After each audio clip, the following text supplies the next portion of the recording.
விஜய் அவர்களுடைய திரைப்படம். அது என்ன வசூல் பண்ணியிருக்குன்றது யாராச்சுக்கு தெரியுமா? அந்த படம் இவ்வளோ வசூல் பண்ணியிருக்கிறது யாராச்சுக்கு தெரியுமா? தெரியாது. 50% மட்டும் இருக்கைகள் பயன்படுத்தி கொள்ளலாம் என்ற அரசாங்கத்தோட கட்டுப்பாடோட எப்போ ட்ரை பண்ணாலும் டிக்கெட் கிடைக்கிறதில்ல.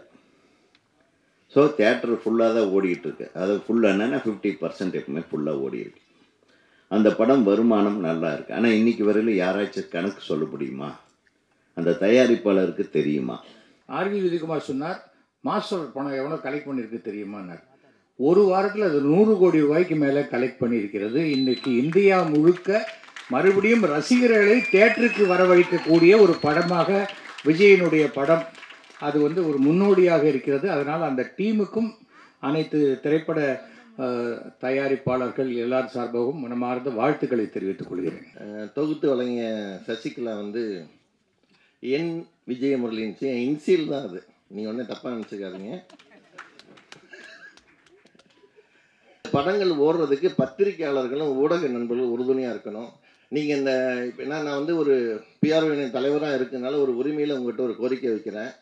இன்றைக்கி இந்த 10 மாதம் கழித்து இப்போ தான் சினிமா இண்டஸ்ட்ரி படங்கள் ஷூட்டிங் போகிறாங்க, ஆடியோ ஃபங்க்ஷன் நடக்குது, பூஜைலாம் போட ஆரம்பிச்சிருக்காங்க. நீங்கள் எழுதுகிற விமர்சனங்களை மக்களை தேட்டருக்கு கொண்டு வர்ற மாதிரி கொஞ்சம் பண்ணுங்கள்.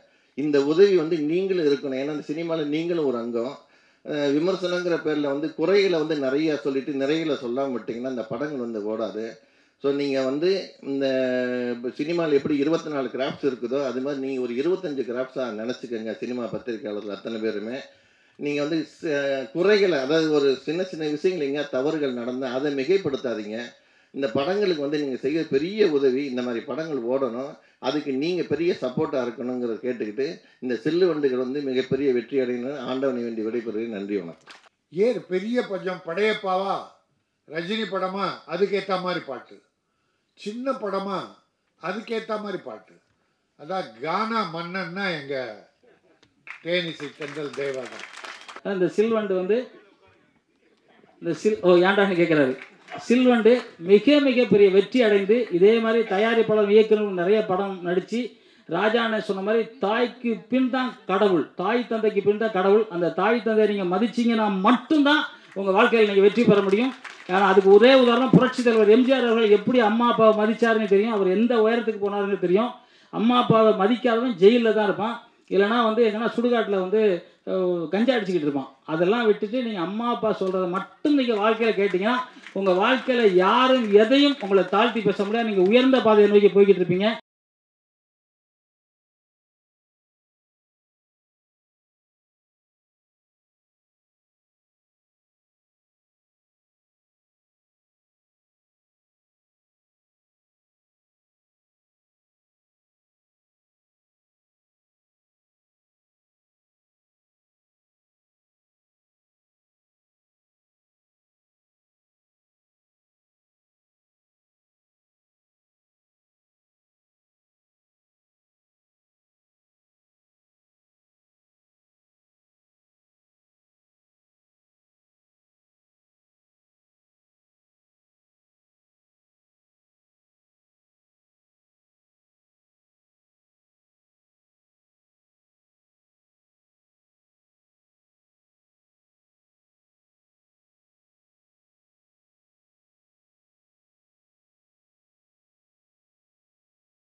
சில்லு வண்டுகள் ஒரு அருமையான டைட்டில். இந்த சின்னஞ்சிறு வண்டுகளை வைத்து எடுத்த இந்த ட்ரெய்லர் பாடல்கள் காட்சிகளை எல்லாம் நாம் பார்த்தோம். மிக சிறப்பாக இருக்கிறது. இன்றைய விழாவில் கதாநாயகனாக அமர்ந்திருக்கும் அண்ணன் தேனிசை தென்றல் தேவா அவர்களுக்கு என்னுடைய மனமார்ந்த வாழ்த்துக்கள். ஏன்னா அவர் வாழ்த்துறதுக்கு நமக்கு இது இல்லை, பட் வாழ்த்திட்டே இருக்கணும். ஏன்னா சர்வசாதாரணமாக டியூன் போடுவார் அவர் பற்றி கொஞ்சம் சொல்லணும். இந்த விழாவிலே கலந்து கொண்டிருக்கிற என் பிரியத்திற்குரிய நண்பர், மனசில் பட்டது பட்ட மாதிரி பேசுகிற அன்பு சகோதரர் எஸ்வி சேகர் அவர்களே,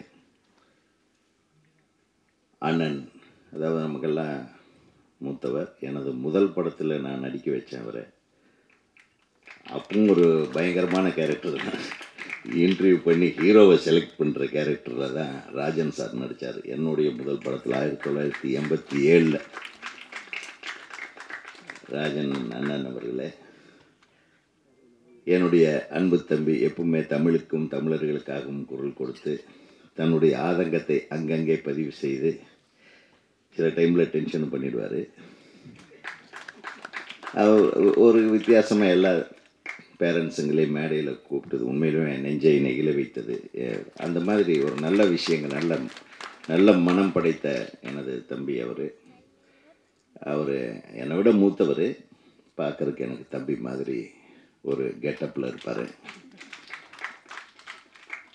நிறைய சிறு படங்க தயாரிப்பாளர்களுக்காக என்ன, நானே ஒரு சிறு படம் தயாரிக்கும் போது, தம்பி நீ தான் என்னை ரொம்ப நாளாக நான் உங்கள் படத்துக்கு ஸ்டன் மாஸ்டர் ஒர்க் பண்ணலன்னு சொல்லி கேட்டப்போ நான் சொன்ன உடனே சரி நீங்கள் வந்துருங்கன்னொடனே கடைசி வரலையும் சம்பளமே வாங்கலை. ஏப்பா அதுதான் சிறு படம்னு சொல்லிட்டீங்களேண்ணே, அதெல்லாம் இருக்கட்டுண்ணே அப்படின்ட்டு நான் கட்டாயப்படுத்தி ஒரு 10,000 ரூபா கொடுத்தேன். கரெக்டாக? ஸோ அந்த மாதிரி உண்மையாகவே மற்றவர்களுக்கு உறுதுணையாக இருக்கக்கூடிய எல்லா வல்லமை வாய்ந்தவர்கள் இந்த மேடையில் இருக்கிறார்கள். அப்புறம் நம்ம இன்னொரு தம்பிங்க விஜய் முரளி, எங்கே தலைவர் விஜய் முரளி, அவர் மறைந்திருந்து பார்க்கும் மர்மம் என்னன்ற மாதிரி பின்னாடி இருந்து நான் என்ன கரெக்டாக அவர் பேரை கூப்பிட்றேன்னான்னு பார்த்துட்ருக்காரு. விஜய் முரளி அப்படி தான், ரொம்ப எளிமையானவர், எல்லோரும் கூட சரளமாக பழகக்கூடியவர். கொஞ்சம் பெண்கள் இருக்கிற இடத்துல அவர் கொஞ்சம் கவர்ச்சியாக இருப்பார், அது வேறு விஷயம். ஏன்னா அவருடைய தனித்தன்மை அதில் நம்ம மாற்று கருத்து சொல்ல முடியாது. அப்போது இந்த நிகழ்ச்சியை அழகாக வர்ணனையாளராக இருந்து செயல்பட்டு கொண்டிருக்கும் என் சசிகலா அவர்களுக்கு எனது வாழ்த்துக்களை தெரியும். யாரும் டோன்ட் ரீட் பிட்வீன் லைன்ஸ்ன்னு சொல்லுவாங்க. குறுக்குத்தனமாக என் சசிகலான்னு சொல்கிறது நீங்கள் தப்பாக நினச்சிக்காதீங்க. அப்புறம் இத்தனை ஹீரோக்கள், இந்த படத்தின் தொழில்நுட்ப கலைஞர்கள் எல்லாத்தையும் பொதுவாகவே எங்கள் இயக்குனர் சங்கம் சார்பாக நாங்கள் தான் டைரக்டரு, ப்ரொடியூசர்ஸ், இவங்களுக்கெல்லாம் நாங்கள் கௌரவப்படுத்துறது உண்டு. மாற்ற நம்ம தம்பியை இவங்களே பண்ணிட்டாங்க இந்த தடவை. அதனால் இருந்தாலும் இயக்குனர் சங்கத்தின் சார்பாக நம்பி அவர்கள், நம்பி நீ என்ன பின்னாடியே நிற்கிற, வா, எங்கள் இயக்குனர் சங்கம் சார்பாக தம்பி சுரேஷ் வெங்கடி அவர்களுக்கு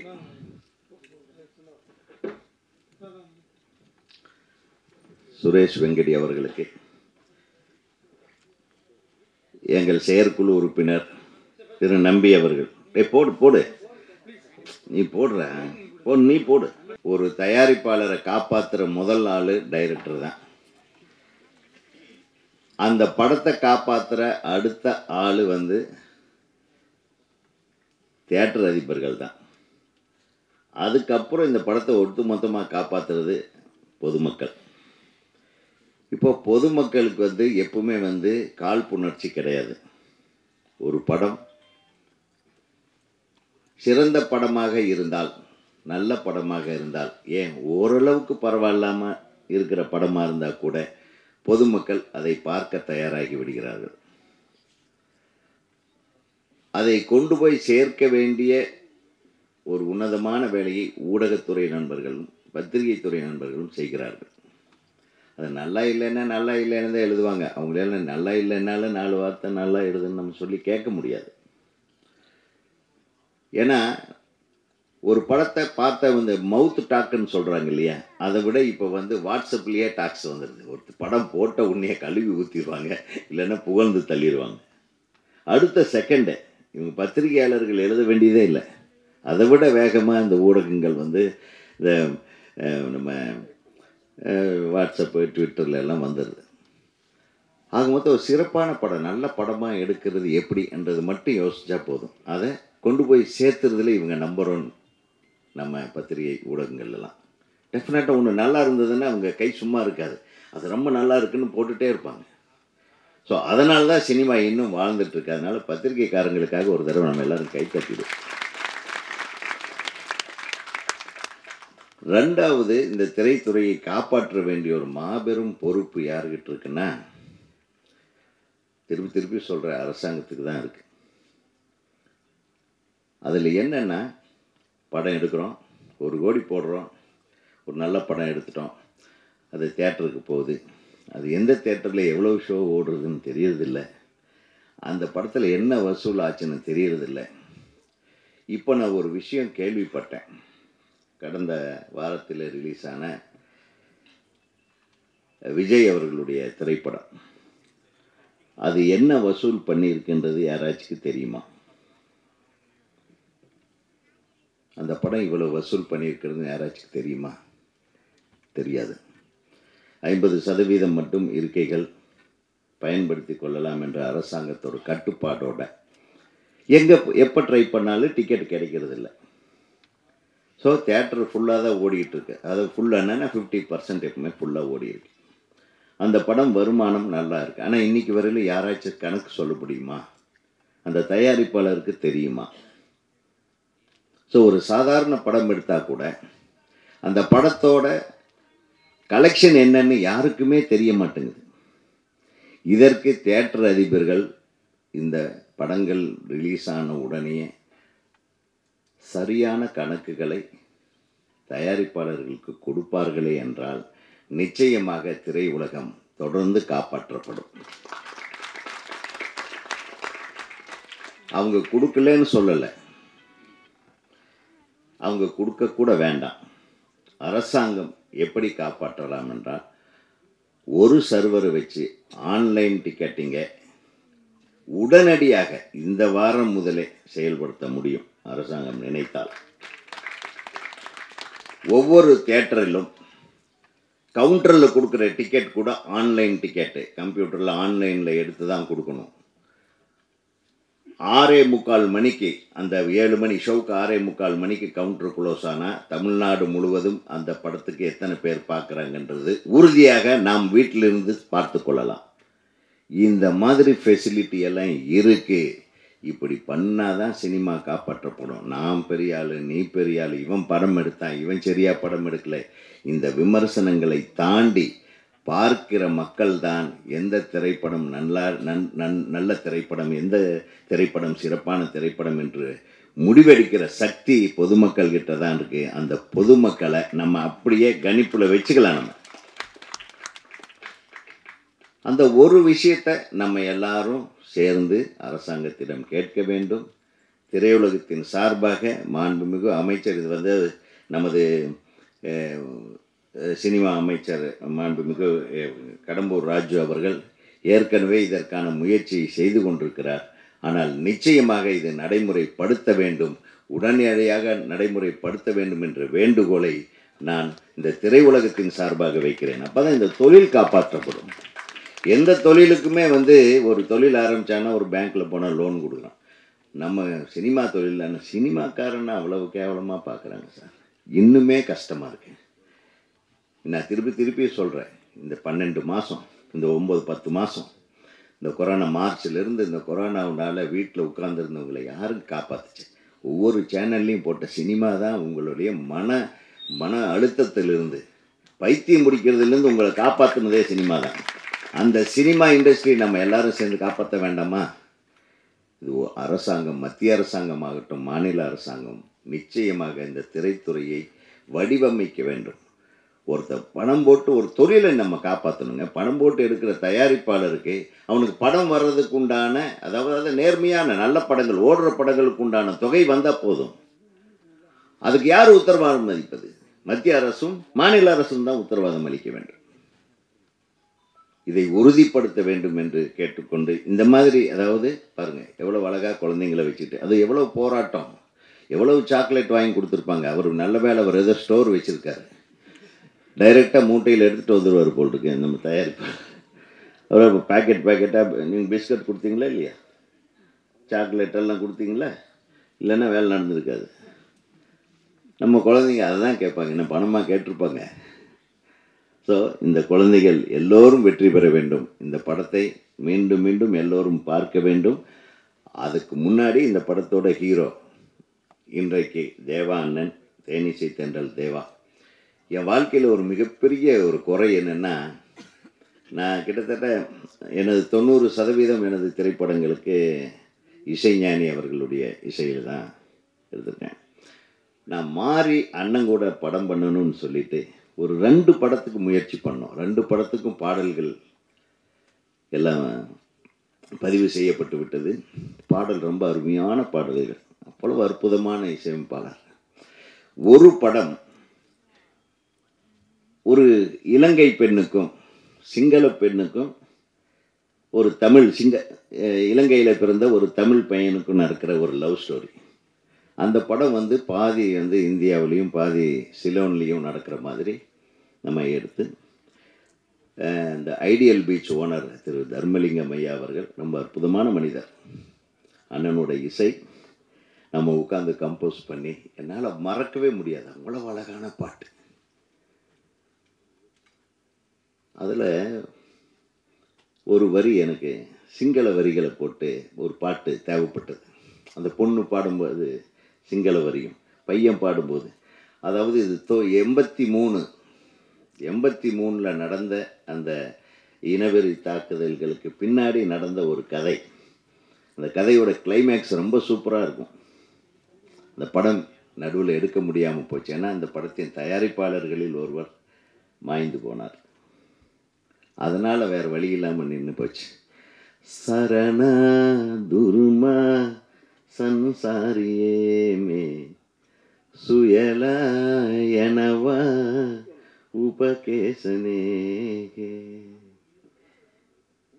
உனையே நினைத்து உயிர் வாழ்கிறேனே தரண. அருமையான டியூன் போட்டார். அந்த பாட்டை என்னால் நான் இன்னும் வச்சுருக்கேன். அந்த பாட்டு சூப்பராக இருக்கும். அதாவது இந்த ஜாதி மதம் இனம் மொழி நாடு தேசம் இது எல்லாத்தையும் கடந்து ஒரு உணர்வை அதில் மிக்ஸ் பண்ணியிருப்பார். அந்த காதலுக்கு முன்னால் எந்த நாடு எந்த ஜாதி எந்த மதம் எந்த மொழியை நிற்காதுன்றதுக்கு உதாரணமான ஒரு பாட்டு. அந்த பாட்டு இன்னைக்கு வரல எனக்கு மிகப்பெரிய வருத்தம், அந்த படத்தை நம்ம இயக்க முடியாமல் போச்சு அப்படின்றது. அதே மாதிரி இன்னொரு படம், அது உலகை விலை பேசவா என்று ஒரு படம். நடிகர் கார்த்திக் அவர் நடுவில் கொஞ்சம் உடம்பு முடியாதனால கொஞ்சம் பிரச்சனையினால அந்த படத்தையும் நாங்கள் நிறுத்திட்டோம், வேண்டாம். அதில் ஒரு பாட்டு, ஒரு அண்ணன் தங்கச்சி பாட்டு சொன்னோம். தங்கச்சியை பார்த்து அண்ணன் பாடுற பாட்டு. உலகத்திலேயே இந்த மாதிரி ஒரு பாட்டு இருக்கக்கூடாது.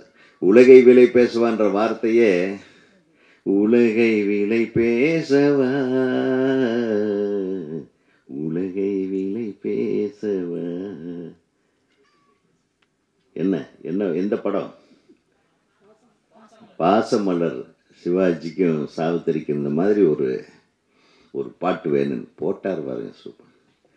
சந்திரன நெத்தியிலே பொட்டு வச்ச சுந்தரியே வனவில்லில் சேலை கட்டி ஆடி வரும் தாரகையே குடையில நட்சத்திரம் கொண்டு வரவா கூந்தலுக்கு பூவை போல சுடிவிடவா அழகே உனக்கு உலகை விலை பேசவா சந்திரன நெத்தியிலே பொட்டு வச்ச சுந்தரி வனவில் சேலை கட்டி ஆடி வரும் தாரகையே. இது அவர் போட்ட மியூசிக், நான் எழுதணும். தேவானந்த் வந்து ரொம்ப very simple, down to earth. உங்கள் மாதிரி ஆட்களால் இசைக்கு பெருமை, இசையால் உங்களுக்கு பெருமை என்றது உங்கள் மாதிரி அறிய டவுன் டு எர்த், எல்லாத்தையும் அன்பால் அரவணைக்கிற அந்த அந்த ஈகோ இல்லாத ஒரு ஒரு மனப்பான்மை உள்ளவர், மனித நேயம் மிக்கவர். ஸோ அண்ணனுக்கு இந்த படம் ஒரு மிகப்பெரிய வெற்றி படமாக அமைய வேண்டும். இந்த படத்தில் உழைத்த அனைவருக்கும் வெற்றிகள் வந்து சேர வேண்டும். குழந்தைகளுக்கு நல்ல இப்போ பெரியவங்க சொன்ன மாதிரி நல்லா படிக்கணும், நல்லா பாடணும், நல்லா ஆடணும், நல்லா வாழணும். Wish you all the best என்று கூறி, மீண்டும் இயக்குனருக்கும் தயாரிப்பாளர் அவர்களுக்கும் உங்களுக்கு இது வெற்றி படமாக அமையும். உங்களது ஆசைப்படி அடுத்த படத்தை உடனே தொடங்குவீர்கள் என்று கூறி வாழ்த்தி விடைபெறுகிறேன். நன்றி, வணக்கம்.